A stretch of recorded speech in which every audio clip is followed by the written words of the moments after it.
Hello and welcome to the Pup Mommy. This is a channel where I share my practical hands-on experience in what I've learned, including my mistakes, in owning, loving, and caring for dogs for close to 35 years. Now, this video is an update of one that I made a couple of years ago called When Pet Toys Kill. And yes, that sounds like a scary Debbie Downer, gratuitous clickbait title, but I assure you it is not. And it's now that we're in the season of giving and sharing and trying to find that special toy for our beloved pup for the holidays, it's vitally important that you look very carefully about look very carefully at the toys that you buy, because they literally can kill your dog. And I know that because I lost 2 of my dogs to toys. And I don't want what happened to me and my 2 pups to happen to you. Now, I will take you through that and basically show you some of the toys. But one of the things that I always look for with toys is not only to see if they're size appropriate, to see, because obviously you've been through numerous catalogs, numerous warehouse stores, Petco, PetSmart, and also some of your favorite dog stores. And you've got big toys, small toys, little toys, or whatever, and everything from rubber toys to stuffed toys, you name it, they've got it. And if you're an experienced dog owner, you know how dogs love to tear things apart. And if you're a first-time dog owner, well, you probably have a little bit of experience, and if you don't have it, you'll have it soon. But also, not only look at the size of the dog and the size of the toy and the size of your dog, but look very carefully at how the toy is constructed. Now, I have some toys here in front of me. I'll pick one up right here and show you. Now, this is a Jolly Ball. This is a 6-inch Jolly Ball. They come in larger sizes. They come in smaller sizes. They come in sizes for horses and whatever. But there isn't one single dog that I have ever met that isn't absolutely crazy about this ball. I'm sure there are some out there. I haven't seen them. My Bostons love them. My Shepherds, my Dobermans, my Lab, they all love this crazy ball. But one of the things that I'm going to show you is, if you happen to notice it right here, you can kind of see how gnarly it is, how gnarly at the top that it is. And this is going to be trimmed off by me in no short order. This came in from outside. You'll notice that there is a part missing here. And again, you'll notice that this top is pretty well chewed. And one of the reasons is, like, when my Boston plays with this toy, he puts his paws on top, and then he just chews and chews and chews and chews. This is what happened to my Boston Spunky. And this is also one of the things that ended up causing Spunky's demise. And to actually tell you a little bit about Spunky's story, Spunky, it was my little Boston Terrier, and he ate anything that didn't move. And one day I noticed that he wasn't feeling well, and I ran him over to emergency at the regional animal hospital. About 2 in the morning that I was there with him. The ER vet happened to do x-rays, did blood work, found nothing. During the course of the next 6 months, I was at the vet, my primary care vet, probably another 2 times. Again, because Spunky wasn't quite right. Again, x-rays, again, blood work, nothing. Finally, Spunky stopped eating, and I ran him over on New Year's Eve to the vet. The vet was going to do surgery, came back with some preliminary blood work, and said, I can't save him. Talk about shock. Spunky died in my arms that night, because she couldn't save him. Sepsis had set in. And what exactly was inside of Spunky? This is what was inside of Spunky. This is a piece of Jolly Ball that was torn off. This looks like a little bit of nylabone. This also greeny nylabone. And what's important about this never showed up on blood work. This never showed up on x-rays. And I want to repeat that again so that you really, really, really get it, because it took me a while to understand this as well.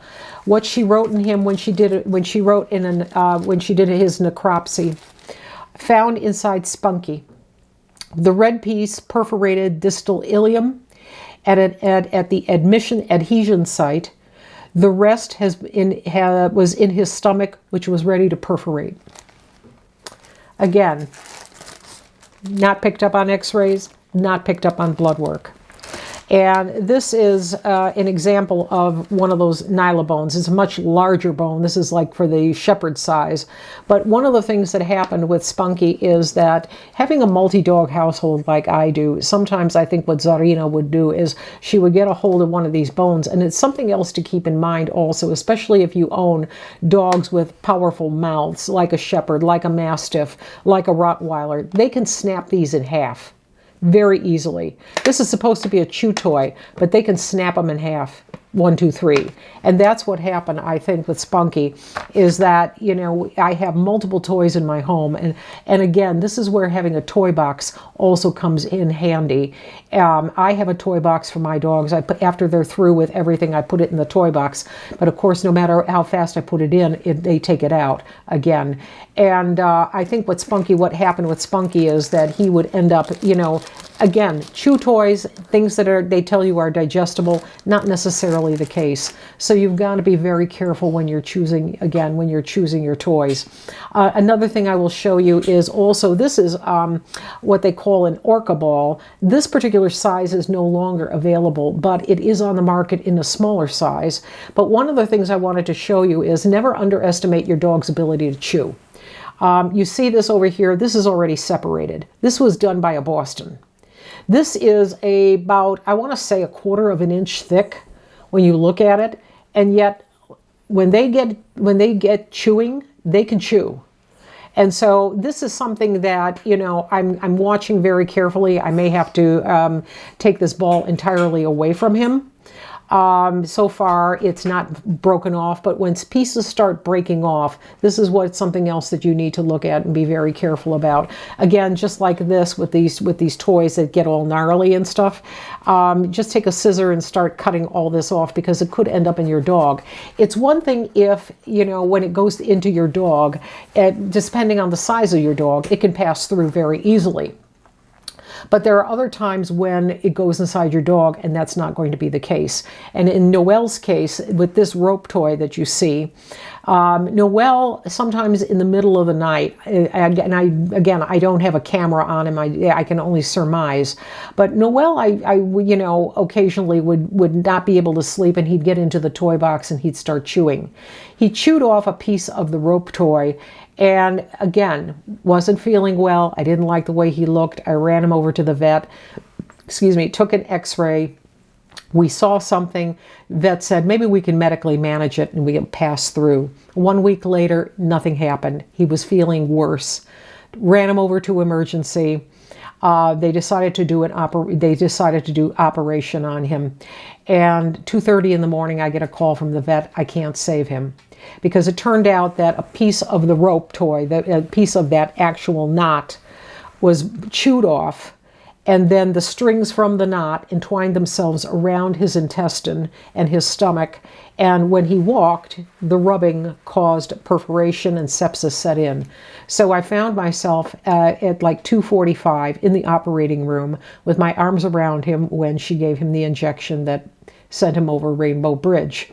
Moral of that story is, between the medical management and this surgery, I had a bill of over $5,500, and I had no dog. Don't let that happen to you. So again, when you're choosing your dog's toys, it doesn't matter if it's for the holidays or any other time of the year, look carefully at the toy. Look carefully at your dog. Can your dog chew that toy to smithereens? And again, when you're picking up your dog's toys at home, always make sure that when they're through playing with them, you put them in a place where, you know, that the dog is not going to be able to get at it without you somewhere being around to supervise that play time. And so with that, I will say thank you very much for watching. If you have any comments or any questions, I'll leave my contact information in the description section. I also have a service available to help you if you know someone or if you're looking for a dog yourself.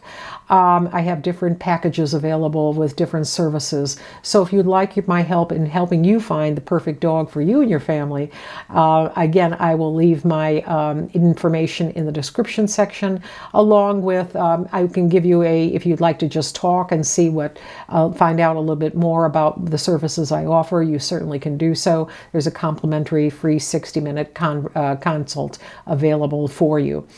So I will leave that via Calendly, so you can get on the calendar if you'd like to talk with me. With that, again, thank you very much for your interest and for watching, and I will say bye for now.